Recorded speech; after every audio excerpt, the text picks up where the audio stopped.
There's nothing quite like enjoying a peaceful afternoon when out of nowhere you get accused of something you didn't even do. That's exactly what happened to me the other day when I was just minding my own business and somehow ended up getting the cops called on me.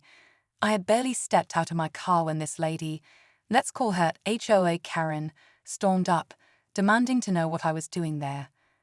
Before I could even get a full sentence out, she was already on the phone with 911, shouting about some trespasser who needed to be removed immediately.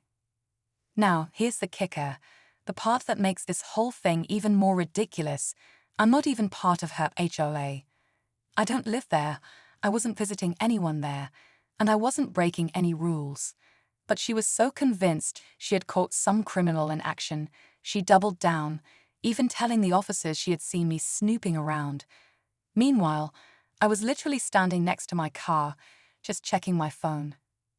The cops eventually showed up, and that's when things really started to unravel for her. You could tell she wasn't expecting what happened next, and honestly, neither was I. Stick around, because you won't believe how fast the tables turned on HOA Karen.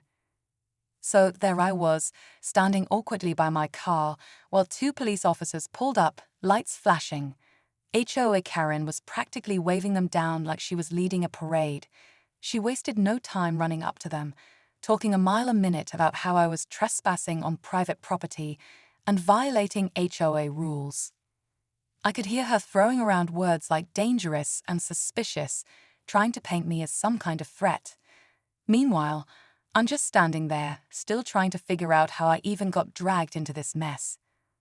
The officers approached me calmly, but you could tell they were taking it seriously at first. They asked for my ID and what I was doing there. I explained that I was visiting a public trail entrance nearby, something totally open to the public, and that I had parked on a public street. I pointed out that there were no signs anywhere saying private property or no parking. Honestly, it was pretty clear I hadn't broken any laws.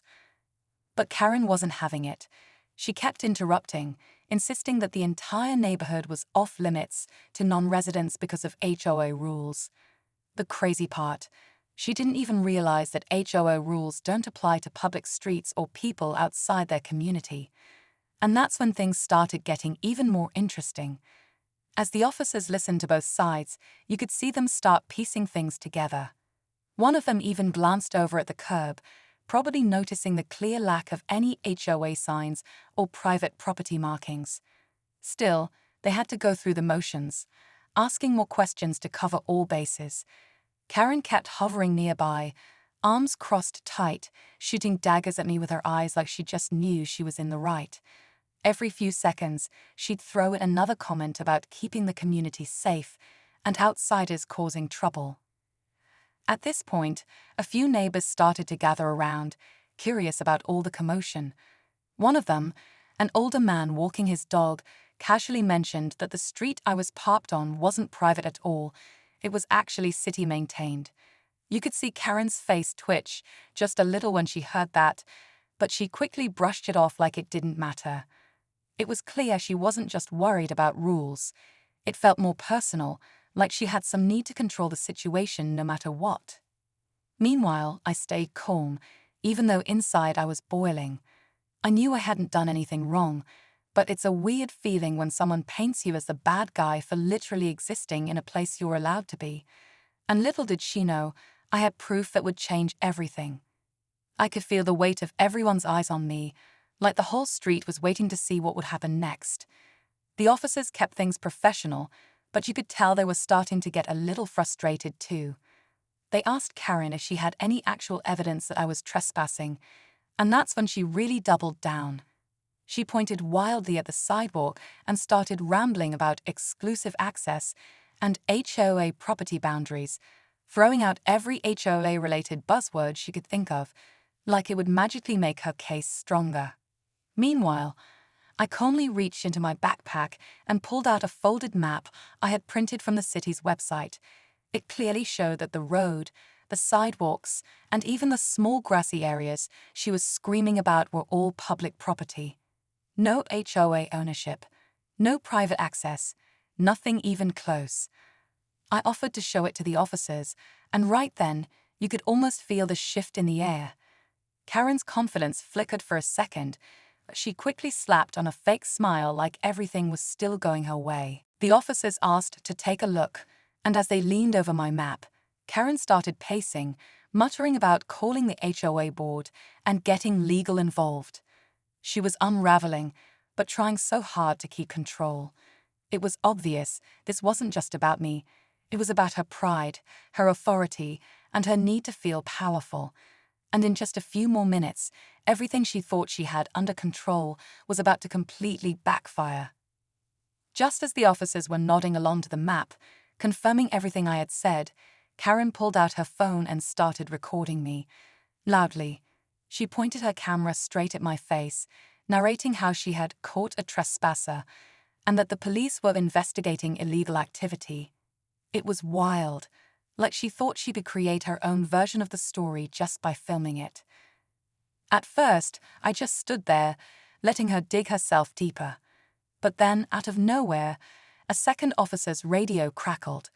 Apparently, another neighbor, someone who had actually seen everything from their porch, had called in to report harassment. But not against me, against Karen.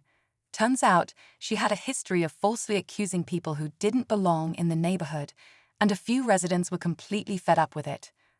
One neighbor even walked right up and told the officers, in front of everyone, that Karen had done this same thing to a delivery driver just last month.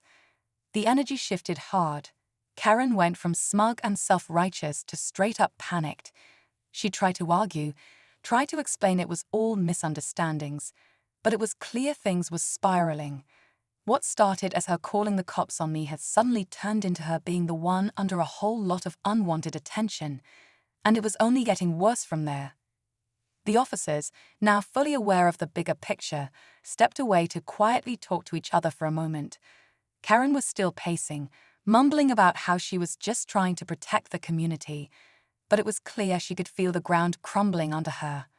One of the officers came back over to me, handed me my ID, and apologized for the confusion, making it clear that I was completely within my rights to be there.